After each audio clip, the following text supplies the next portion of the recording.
Could it be? But me, you're me, Louie T. Welcome to the command post. You know what it is. Post up. Take command. I, of course, am your commander-in-chief, Louie T. Thank you for joining me. Week 1 of the preseason in the books. Cleveland Browns, Washington Commanders. Commanders come away with a 17-15 victory. With that said, I've got my 7 biggest takeaways from the Week 1 preseason tilt versus the Browns. That's right, I'm feeling listy, and you know what happens when I start feeling listy?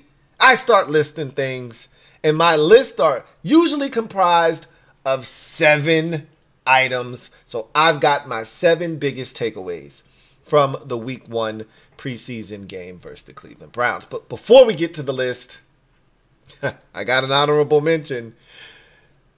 I gotta let it go. I know, but I can't. I'm like a dog with a bone. I just can't let this go. The broadcast of this game was just so hideous.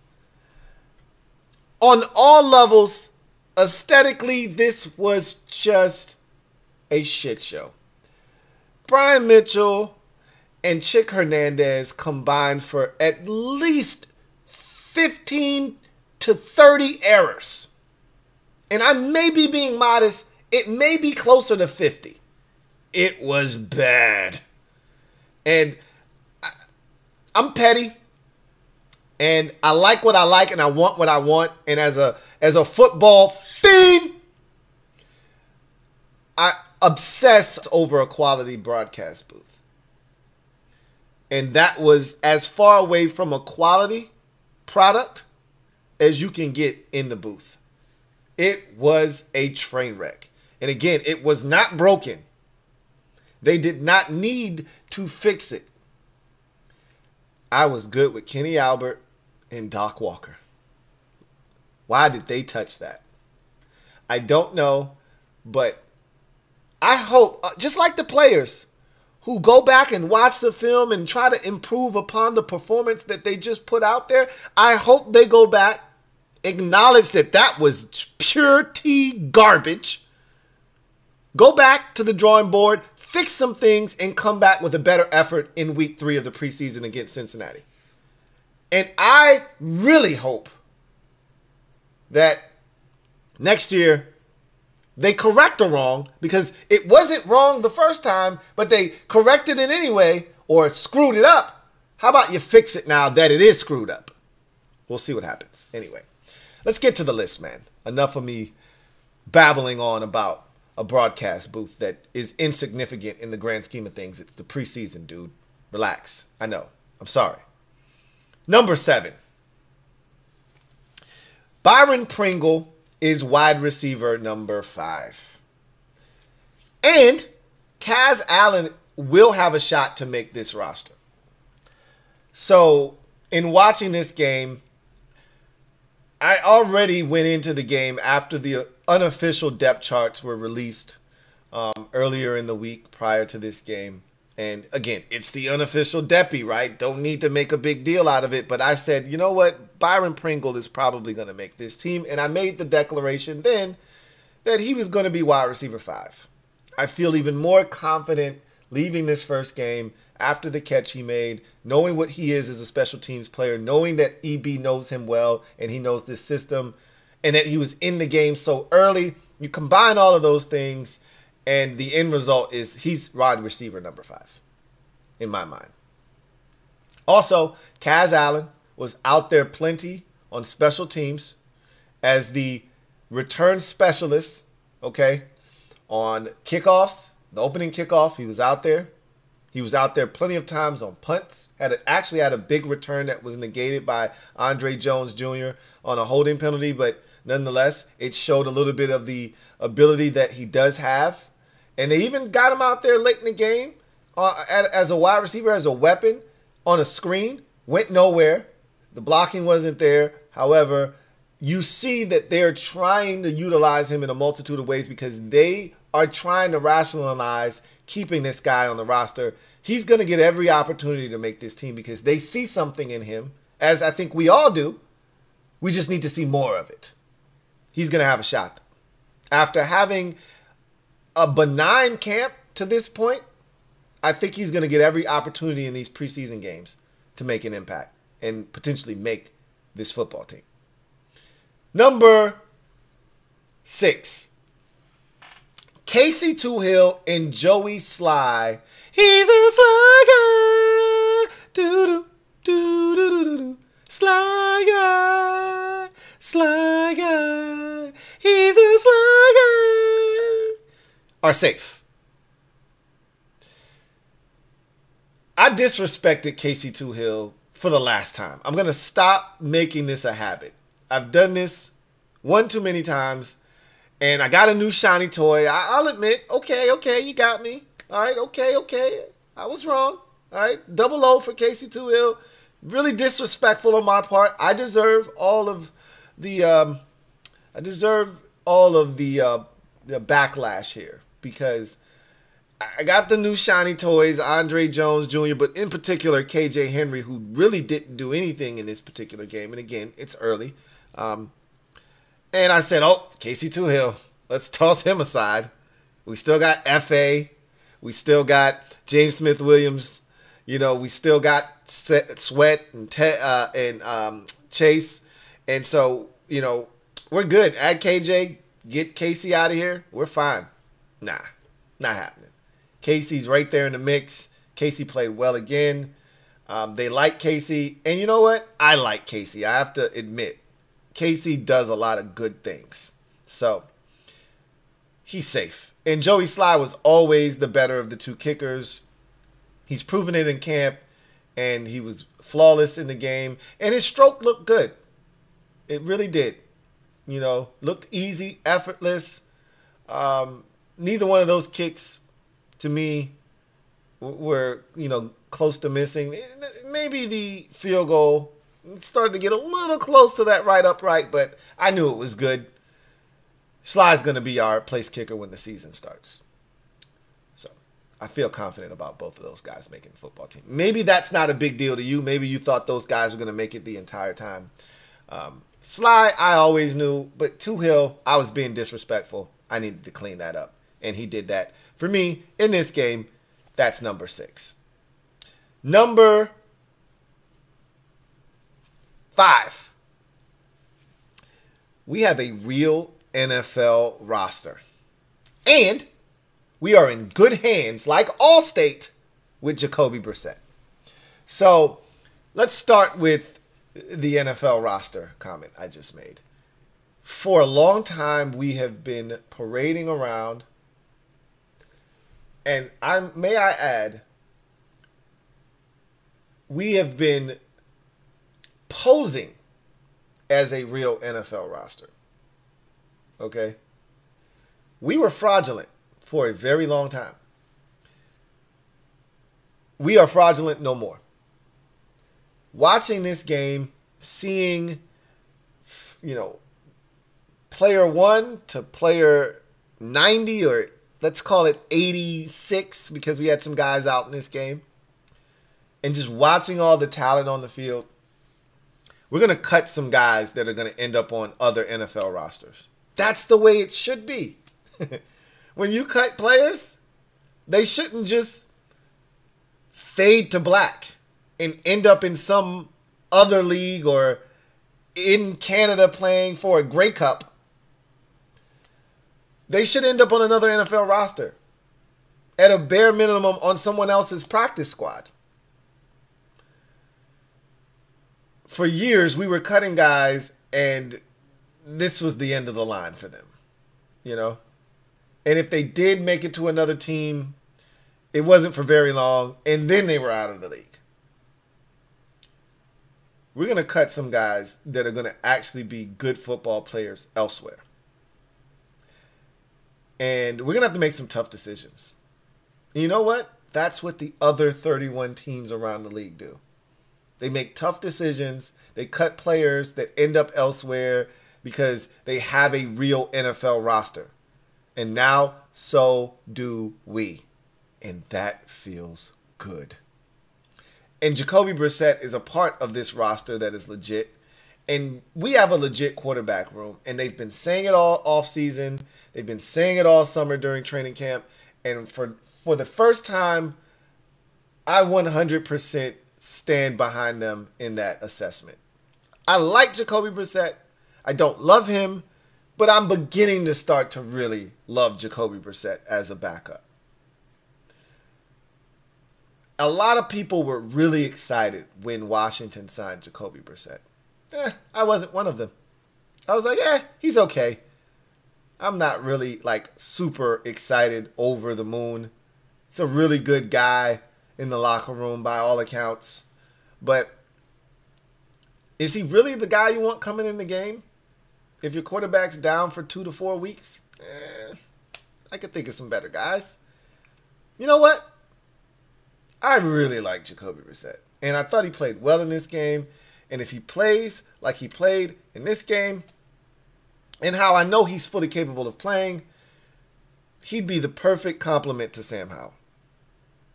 Hope we never see him during the regular season, unless we're beating the brakes off of somebody.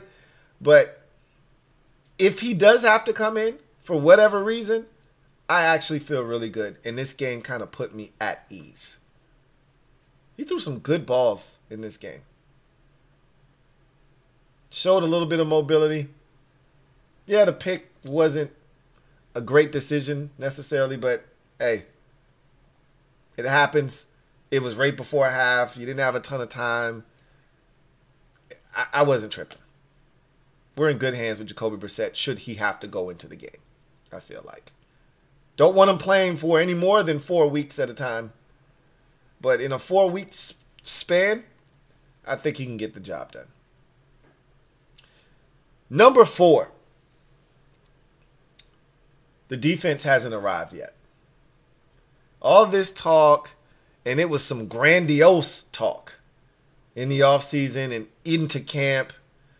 Oh, they're dominating the offense. This defense is going to be legit. And I've been telling you guys, just make sure that you're right on this. If I were you, I'd take a wait-and-see approach with this defense. They haven't done it 2 years in a row yet. This is going to be a much stiffer list of quarterbacks in competition than the previous year posed. Each of the 2 years where they've been dominant, much lesser competition, and they've taken advantage of it. In 2021, the competition was much greater. They struggled. In 2023, the competition is going to be greater. Will they struggle? I don't know. I like the talent on that side of the football. I like the pieces. I like the continuity. I like the experience they have under Jack's system. But liking doesn't pay the bills. In order for this to be what we want it to be, we got to love it. And right now, I'm not loving what I'm seeing from this defense, at least not in the first preseason game. It's early. It's the preseason. They didn't game plan. I get all of those things. Still wasn't a good performance. I expect them to be better. I think they're going to be better, but I'm not ready to start throwing around top this, elite that, none of that bullshit. They haven't arrived yet. Let's hope that when week 1 rolls around and Arizona shows up, they're ready to play some ball. Number 3. Offensive line concerns are real. And so is the role of the tight end in this offense. So one of my biggest question marks coming into camp was the offensive line. A lot of people were concerned about Sam. Not I.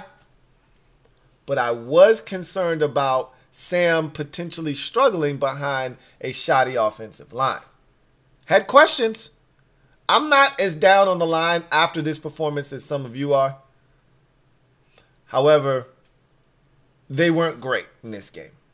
And there are questions. We came into the game with questions. We leave the game with questions. But the funny part is, the question that we had was at left guard. There wasn't a peep coming from the left guard position. It was really the right tackle position that was making all the noise.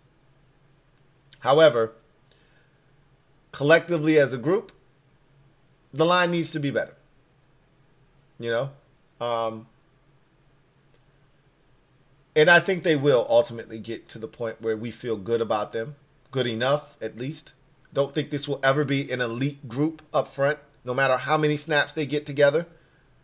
But I think it could be a quality enough group that allows this offense to function at a high enough level that makes this team dangerous. That said, we're a long way from that. And this performance is a reminder that the concerns that we have about this offensive line are real. Not to be ignored, swept under the rug. They're real. But this offensive line is not as bad as I think some of you are portraying it to be. And we've heard so much about this offense that Eric Bieniemy was bringing to Washington and how much shine the tight ends were going to get in this offense and how tight end friendly this offense is. I think we got a glimpse of that in this first preseason game. Cole Turner, 4 targets, 4 catches. John Bates, wide ass open, drops the football. There were opportunities for the tight ends in this particular game. And sans for John Bates catching the football, they took advantage of those opportunities. I think the tight ends are going to eat well in this offense. And that's exciting. Because this tight end group last year was neglected, ignored, and I think a lot of people were so down on this group because of the lack of production. So many people wanted to draft a tight end in a very deep tight end draft class this past year. They wanted to take a tight end because they were so down on this group. And I told you, I don't think they're drafting a tight end. They really like this group. Now, that was before Amani Rodgers went down. But even with him gone, Cole Turner stepped up. Logan Thomas is going to be back at some point. And you got to feel like, man, the tight end position could be a really big part of this offense if this game is any indication of what's to come. And we've been told the tight end role, huge in this offense. I think they may be telling the truth. Small sample size this game was, but still, nonetheless, a bit eye-opening for me. That's number 3. You get to number 2. NHO in full effect. You know what it is. Let me get one of those stings real quick, man. New How Order. Yeah. Sam out there cooking, man. Y'all know what it is. The takeover, the break's over. NHO in the building, full effect. Sam looked good in his 2023 debut as the starter. And I'm going to speak that into existence as the starter. I'm looking for that to be named as early as next week sometime. Maybe the following week because they play on a Monday. Either way, 9 of 12 in 21 snaps for 77 yards and a touchdown and a 3rd and 6, 8-yard gain with his legs to extend the drive. I thought Sam Howell was spectacular. And I'm not just throwing that word around. I'm really encouraged. He had 1 throwaway. He had a ball batted that would have been a completion. I can't think of the other incompletion. And he had a drop. A drop, a throwaway, and a ball that was batted that had an open wide receiver that he was going to hit in the flats for a first down. Converted a 4th down by extending the play, using his legs, and then finding Cole Turner. I thought Sam Howell played well in this game. Easily could have been 11 of 12 in this game. For over 100 yards. If Cole Turner catches that ball and there's no holding penalty, who knows what that drive ends up being. Probably don't see him again after that drive because we're going to get points on that possession. Everyone talks about how they struggled on the first 2 possessions. They had something going on the first possession. And Sam was a huge part of that. That 3rd down run, that possession doesn't extend if he doesn't use his legs there and pick up the first down. Hits Curtis Samuel, quick decision making. Hits Cole Turner, quick decision making. We got ourselves a quarterback, man. There'll be some bumps in the road. Again, let me reiterate to you. Sam's super talented. I've been preaching that all offseason, but also understanding I've been preaching this as well. There's going to be good and there's going to be bad. All right? But as a wise man once told me, nothing's as good as it seems, nothing's as bad as it seems. Somewhere in between, reality falls. And there'll be people all over the map on Sam, all the way over here, all the way over there. Somewhere in the middle is Sam Howell being the franchise quarterback of this football team. Taking the reins and not looking back. This was the start. And what an impressive one it was. NHO is in full effect. If you ain't know, now you know. Number one, Eric Bieniemy is the enemy of the NFC East. Hell, he could be the enemy of the state. He was outstanding in this game without game planning. They had simple concepts. He was able to mask some deficiencies of the offensive line, mix some things up, different formations. We saw a ton of formations in this game. And they're just scratching the surface. Ron has talked about this all offseason, how much EB's been putting on this offense. How many plays, the sheer volume of plays he's been putting on these players at practice, running them over and over again. Getting as many plays as he can get in a practice. Tempo, tempo, tempo. You saw just a tip of the iceberg. We saw under center. We saw shotgun. We saw a little bit of pistol. We saw, play action fake. We saw sprint to the right. We saw a lot of creativity, a lot of quick decision making from Sam, but we saw a coordinator that was able to adapt and adjust. Even though it's a preseason game, throwing different looks at that Browns defense. Not showing too much, not doing too much, keeping it as basic as you can, but also giving your offense a chance. EB's going to really do some big things with this offense this year. We're in good hands. That was an impressive debut for him as his own offensive coordinator. I'm looking forward to what can really happen when he sinks his teeth into a defense, having watched them on film and looks to attack them and puts together a game plan. I'm looking forward to week 1 against Arizona.